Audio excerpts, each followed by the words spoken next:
નમસ્કાર દર્શક મિત્રો, હું છું જોવા નીરજ. તમે જોઈ રહ્યા છો લોકસામના ન્યૂઝ. જોઈએ આજના સમાચાર મેંદરડાથી અમારા રિપોર્ટર ગૌરવકુમાર જોશી સાથે. આજરોજ મેંદરડા સોનાપુરી ખાતે ધર્મપ્રેમી અને સેવાભાવી લોકો દ્વારા શ્રમયજ્ઞ કરવામાં આવ્યું. મળતી માહિતી મુજબ આજરોજ મેંદરડા ખાતે સોનાપુરી શમશાનના નવીનીકરણ માટે સોનાપુરી સમિતિના સભ્યો તથા મેંદરડાના ધર્મપ્રેમી લોકો અને રાષ્ટ્રીય સ્વયંસેવક સંઘના કાર્યકર્તાઓએ તેમજ હિન્દુ ધાર્મિક ઉત્સવ સમિતિ સભ્યો સેવાભાવી લોકો દ્વારા છેલ્લા 5 દિવસથી સતત શ્રમ યજ્ઞ કરવામાં આવી રહ્યો છે. સોનાપુરીનું નવીનીકરણ કરવા માટે બધા લોકો જહેમત ઉઠાવી રહ્યા છે અને જાગૃત નાગરિક અને પત્રકાર ગૌરવ જોશી દ્વારા આ બધા લોકોનો આભાર માનવામાં આવે છે. આવી જ રીતે સહયોગ કરતા રહો તેવી અપેક્ષા.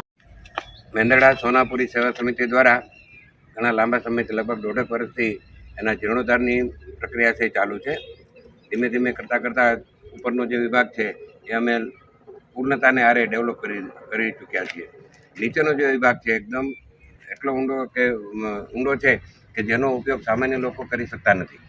ઉપરના વિભાગમાં બેસવાની સંકળાશ પડે એટલે નીચે આવવાનું ફરજિયાત બને, પણ નીચેના વિભાગની હાલત જોઈ અને લોકો ત્યાં આવવાનું પસંદ કરતા નથી. એટલે એ વિભાગમાં પ્રોટેક્શન દિવાલ બનાવી અને હવે એ વિભાગને ભરતી ભરી અને ઊંચા લેવલ સુધી લઈ જવાનું અમારું આયોજન છે.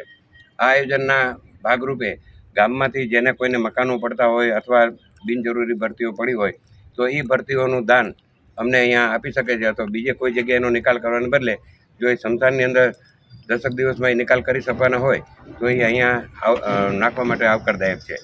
આ સિવાય જે સંસ્થાઓ આપણી સાથે કામમાં જોડાયેલી છે, જાત મહેનતથી આ કામ 50% થાય છે.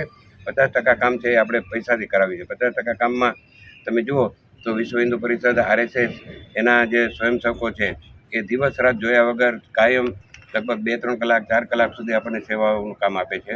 તો આ બધા જે કાર્યો છે એ કાર્યો વધુને વધુ આગળ વધે અને ફંડની અમારે જ્યારે જરૂર પડે ત્યારે લોકોનો સહયોગ અમને મળી રહે એ અત્યારે આવશ્યક છે. આ ખાડો ભરવામાં ઓછામાં ઓછા અમારે 3 લાખ રૂપિયાના બજેટનું આયોજન છે. 3 લાખ રૂપિયા પૂરા થાય ત્યારે અમારે આની ઉપર ભરતી અને એની ઉપર લાદી વગેરેનું કામ છે એ પૂર્ણ થઈ શકે છે.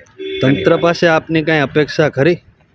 અમારે અપેક્ષાઓ ગામનો સહયોગ અમને વધારે મળવો જોઈએ. થોડીક આર્થિક દીસ છે એ દીસને જો દૂર કરી શકાય તો પણ એ ઘણું છે. કારણ કે જે કામ સરકાર દ્વારા થવાનું હતું, જિલ્લા પંચાયતની ગ્રાન્ટમાંથી થવાનું હતું, એ એમાં થઈ શક્યું નહીં.